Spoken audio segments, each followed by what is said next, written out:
Hello everyone, welcome back to race IAS. तो हाल ही में पश्चिमी यूपी के हैदरपुर आर्द्र भूमि क्षेत्र से झील का पानी समय से पहले निकालने के कारण वहां पहुंचे हजारों प्रवासी पक्षी वापस चले गए हैं। कई जलीय जंतुओं का जीवन खतरे में पड़ गया है। बड़ी संख्या में मछलियां भी मर गई हैं। आज के वीडियो में हम इसी बारे में बात करेंगे। पानी के अभाव में यह पूरा क्षेत्र जलीय जीवों के लिए संकट बन गया है।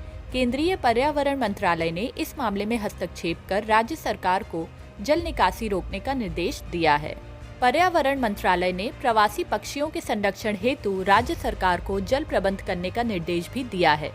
दरअसल इस क्षेत्र से पानी की निकासी उन किसानों के दबाव में की गई थी जिन्होंने अपने खेतों में जल जमाव की शिकायत की थी। जल प्रबंधन का कार्य इस क्षेत्र में सिंचाई विभाग और वन विभाग मिलकर करते हैं। सर्दियों के मौसम में फरवरी के अंत या मध्य मार्च तक पक्षियों की 300 से ज्यादा प्रजातियां इस क्षेत्र में आती हैं। तो चलिए अब हम लोग हैदरपुर आर्द्र भूमि क्षेत्र के बारे में पढ़ लेते हैं।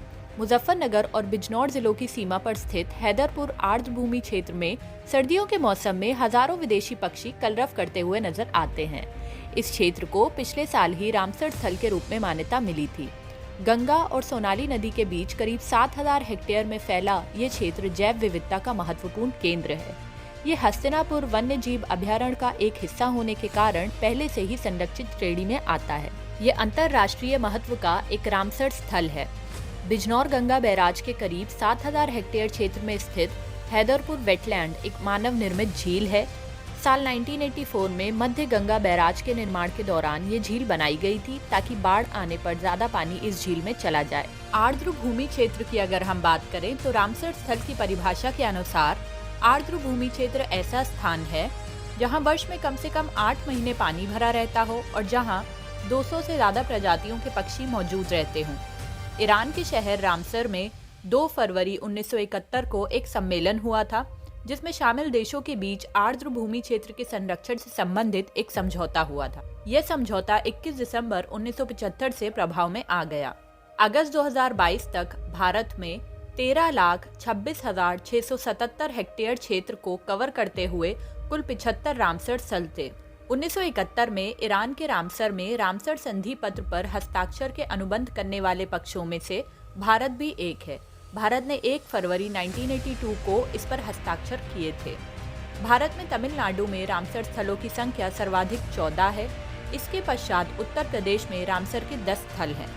उत्तर प्रदेश के कुल रामसर स्थल और उनका घोषित वर्ष आपको स्क्रीन पर इस समय दिख रहा होगा।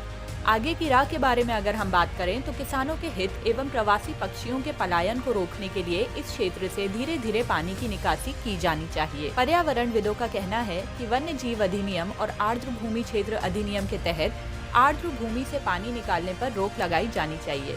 जल निकासी करने से पहले सिंचाई विभाग को वन विभाग के साथ समन्वय करना चाहिए। जल निकासी के लिए पक्षियों के प्रवासी पैटर्न के अनुरूप ही योजना बनाई जानी चाहिए। सिंचाई विभाग को निर्देश दिया जाए कि वह आर्द्र भूमि क्षेत्र से पानी निकासी को रोके ताकि प्रवासी पक्षियों के लिए आवश्यक पानी उपलब्ध रहे। पर्यावरणविद आशंका जता रहे हैं कि इस क्षेत्र का सूखा होना वहां की वनस्पतियों और जंतुओं के साथ ही समग्र पारिस्थितिकी पर भी प्रतिकूल प्रभाव डालेगा। इसलिए प्रवासी पक्षियों को उपस्थित बनाए रखने के लिए जल प्रबंधन आवश्यक है। इन स्थलों को रामसर सूची में नामित करने से आर्द्र भूमियों के संरक्षण और प्रबंधन तथा इनके संसाधनों के कौशलपूर्ण रूप से उपयोग करने में सहायता मिलेगी। आज के लिए आपका मुख्य परीक्षा प्रश्न है, उत्तर प्रदेश में आर्द्र भूमियों के महत्व को देखते हुए इनका संरक्षण आवश्यक है। इस संदर्भ में आप अपना मत व्यक्त कीजिए।